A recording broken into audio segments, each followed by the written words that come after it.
Muy queridos amigos, se han reunido y tal vez no ocasionalmente, porque los destinos históricos tienen una lógica que a veces no comprendemos, dos acontecimientos de una importancia singular.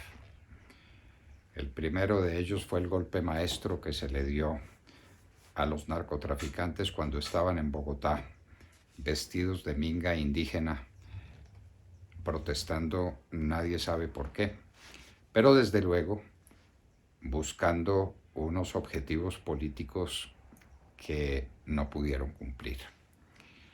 Mientras estaban en esto, y es una pieza maestra si se calculó así, y es también una obra maestra de la improvisación, si fue por improvisación que se produjo, les destruyeron sus laboratorios, les destruyeron sus centros de producción de cocaína, que se dice fácil.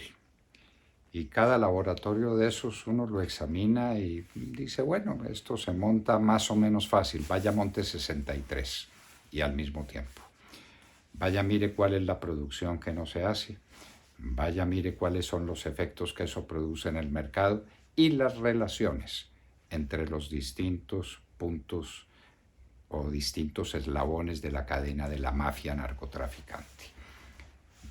Nos lo decía hace unos minutos el coronel John Marulanda, esto puede tener unos efectos fatales, inmensos, ya se verá. Pero al mismo tiempo, con este fracaso estruendoso, aparatoso de la minga, una minga que se organizó para hacerle un juicio de residencia al presidente de la República y para cambiar el destino de la política nacional y que terminó en nada, viene la protesta del 21 de octubre. Una protesta que se viene planeando desde hace mucho tiempo.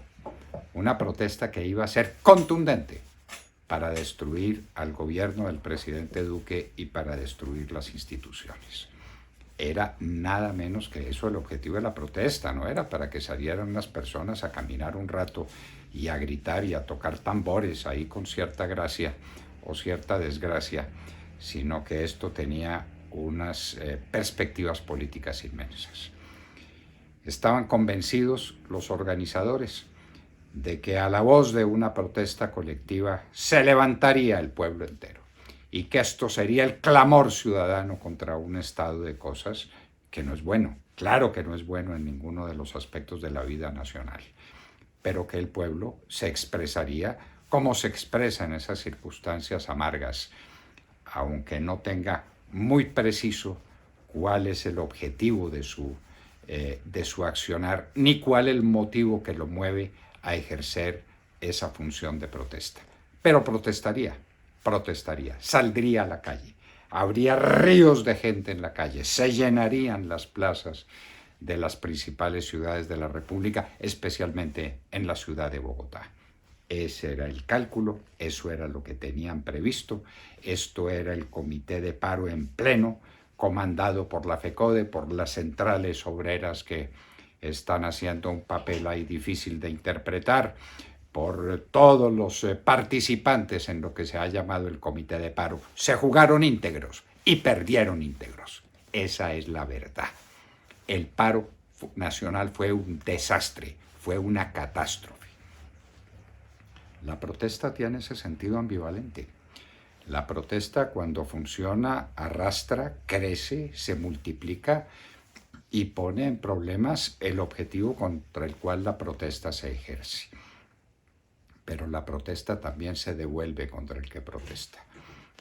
Cuando, como ayer, las calles se quedan vacías, las plazas no solamente no se llenan, sino que hacen los que están en ella el más triste, el más lánguido papel.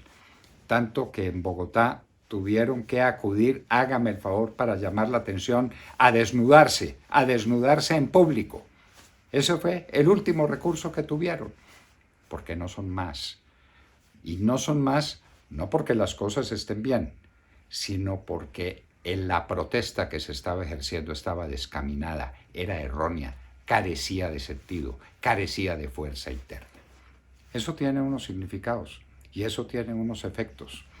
El efecto de una protesta que gana es un efecto demoledor destructivo.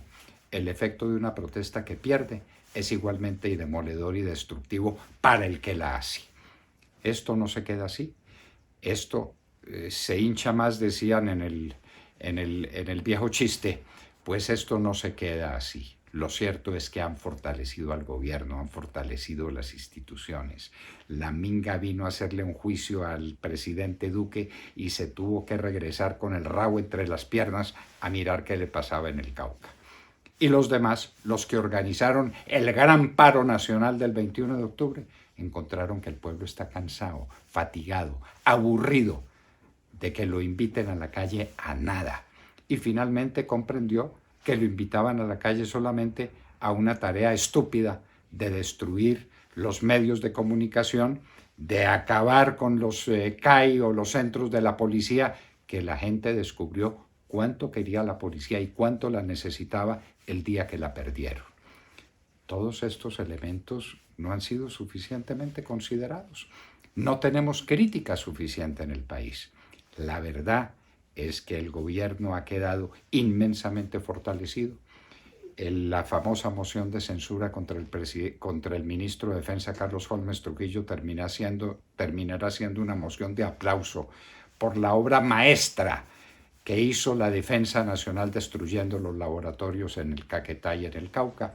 No hay otra posibilidad sino la de expresarse en esa materia. Y finalmente el presidente Duque, que iba a ser juzgado, terminó inmensamente fortalecido. Le pusieron su silla vacía, hicieron la patanada que hicieron allá los indígenas para condenarlo por no sé cuántos delitos y para hacerle no sé cuántas exigencias. Terminó fortalecido en Palacio, dirigiendo las cosas como las está dirigiendo, pero sobre todo demostrando que no hay una función esencial de la protesta. El que protesta tiene que saber por qué protesta. Porque muchas veces lo que tiene es una manifestación interna de inconformidad, lo que llamaría Ortega y Gasset una especie de dolor de muelas en el corazón, un malestar general. Claro que sí, pero ¿contra quién se protesta? Cuando uno tiene dolor de muelas en el corazón, tiene que acudir o al cardiólogo o al dentista, pero tiene que saber a quién acude y tiene que saber qué busca y tiene que saber dónde está el remedio.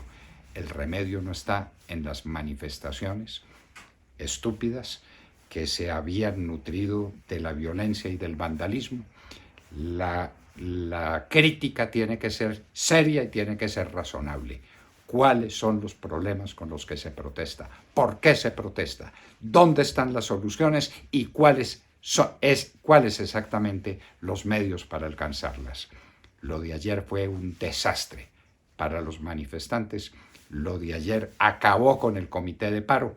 Definitivamente nos parece que salimos de ese engendro y el país tiene que enfrentar en serio los problemas gravísimos que tiene, pero en serio, con crítica constructiva, con crítica valerosa, para decirle a la gente dónde está el camino para la solución de sus problemas, que no está simplemente en salir a la calle, en destruir los inmuebles públicos, en dar gritos, en proferir alaridos y en lanzar amenazas. No, ese definitivamente no es el camino. La manifestación del 21 de octubre terminó en últimas siendo tan importante como se quería que fuera, pero no para quienes la organizaron, sino en contra de ellos, sino para el país que quiere trabajar, que quiere superarse, que quiere enfrentar con seriedad su destino. Alrededor de unas instituciones que si funcionan mal, habrá necesidad de corregirlas. En eso estamos y esa es la convocatoria que tenemos para el 2022. ¿La protesta fue un fracaso? No, no fue un fracaso. No fue un fracaso para quienes no participaban de la protesta. Fracaso rotundo para quienes la hicieron. Quienes hicieron esa protesta salieron destrozados, las instituciones fortalecidos y el país tiene que hacer una reflexión. Tengo inmensos problemas que no se resuelven tirando la piedra, golpeando al policía, destruyendo el comercio vecino. ese definitivamente no es el camino. Ave María, el arte de protestar. Qué mal fue ejercido esta vez, con consecuencias que van a ser irreparables para los organizadores de paros y de protestas idiotas.